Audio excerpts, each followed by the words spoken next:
This screencast is an introduction to William Blake's poem, The Tyger. It's designed for students studying the Edexcel Certificate, Anthology Part C. The idea is we won't spend too long here. You will work in much greater depth with your class teachers, but a few contexts are useful, I think, at this point.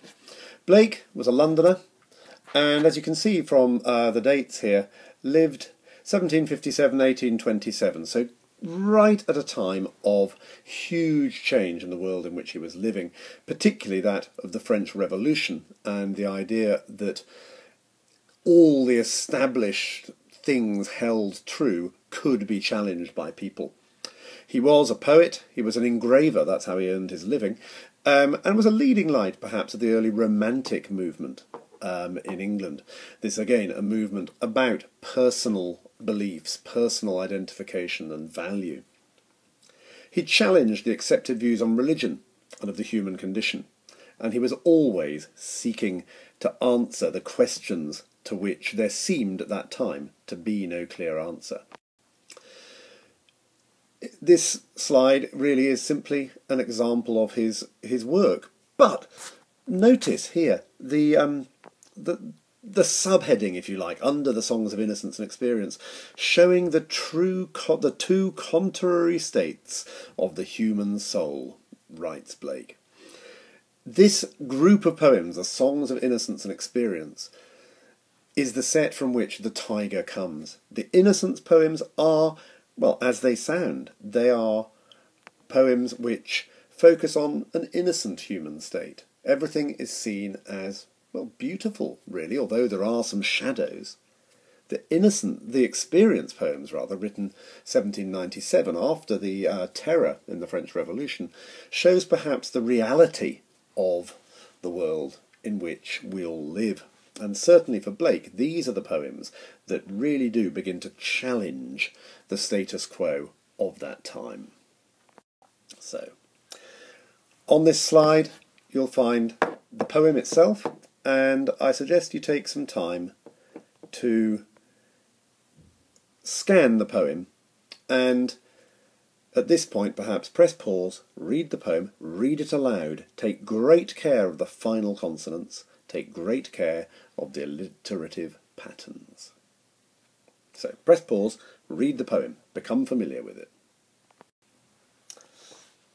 In this introduction then, to move on, I'm going to look at 5 key ideas, or 4 key ideas and a final comment. Structure and form of the poem, a discussion briefly of metaphor, really, used within the poem, a brief discussion of some of the religious ideas found in the poem.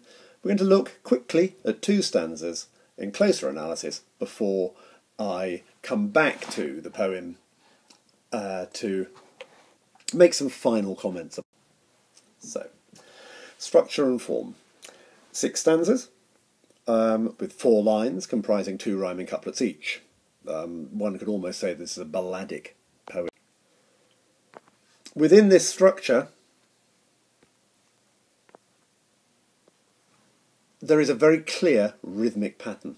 Technically, it's called the trochaic tetrameter, and the stress of each pair of syllables falls clearly on the first syllable. At the bottom here, I've marked in bold the first syllables of the 4 of each line, and you'll notice that the final pair, if you like, the 4th group of syllables, only has, in this opening of the poem, the first of the 2 syllables of the pair.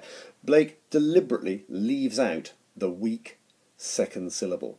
Why is he doing this? Well, Blake was a metalworker. Blake believed in things being made. Blake had these ideas and explored in a lot of his poems about the idea of a great creator, almost, if you like, a blacksmith, harking to Hephaestus, the blacksmith god of Greek myth. And in this poem, discussing the creation of the Tyger, we see this clearly. Tyger, Tyger, burning bright in the forests of the night. Harsh alliterative patterns, T's, all the way through. I told you when you were reading the poem, remember the final consonant of each syllable. It's very important that we do this to get a feeling of this blacksmith's hammer. walloping out the rhythm. And as you read the poem, this rhythmic pattern, this violent tread, will underpin everything that you read. There are lines where it will change, and your teacher will no doubt draw your attention to these as time goes on, because, as always, it's moments of change that very often are the most exciting things when we're... So, Blake is using a great deal of metaphor in his writing. As we begin to look at the metaphor, here they all are, some questions that we want answered. A tiger that's burning, forests of the night. Later on in the poem, a brain forged in a furnace. Again, look at the alliterative patterns that you get. Anvils, hammers, chains. The whole language of this poem is one of violence and almost machine-like creativity. Why? Well, let's think about it very quickly. This is, after all, only an introduction. All these metaphors with fire link with hell. Indeed, in the early stanzas of the poem, the idea of the deep is mentioned as a possible place for the tiger to have come into being. The distant deeps or skies burnt the fire. This idea that maybe in hell something is being made. The idea that within this fiery deep there seems to be as much creativity taking place as we might imagine in heaven. There seems within these metaphors to be a realisation that not only is the tiger itself obviously a fiery animal, it's orange in colour with the stripes running through it, but also it's to do with the sense that it almost exists as a hellish animal rather than a heavenly animal. And I don't necessarily mean evil in this context, and it's something that you will have to talk about, but perhaps a different way of looking at something. Certainly, we have to consider, and we will at the end of this introduction, whether this poem is actually even about a tiger at all. Or is the tiger itself another metaphor? Metaphors abound in this poem. Fire in the eyes, the idea that we might twist the sinews of the heart, almost as if we're making the sinews out of some thread that needs to be twisted together like a great rope. We need to understand that the metaphors in this poem are the poem. This isn't a poem about a tiger. This isn't a poem wondering how a tiger came into being. This is a poem which follows Blake's Innocence poem about the lamb. And it's at this that it's probably useful to start thinking about the religious ideas that we see within the poem.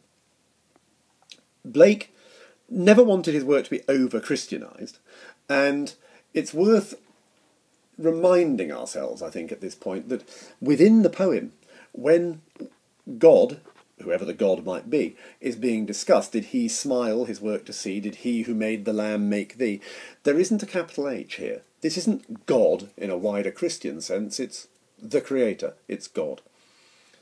And this, I think, is really important.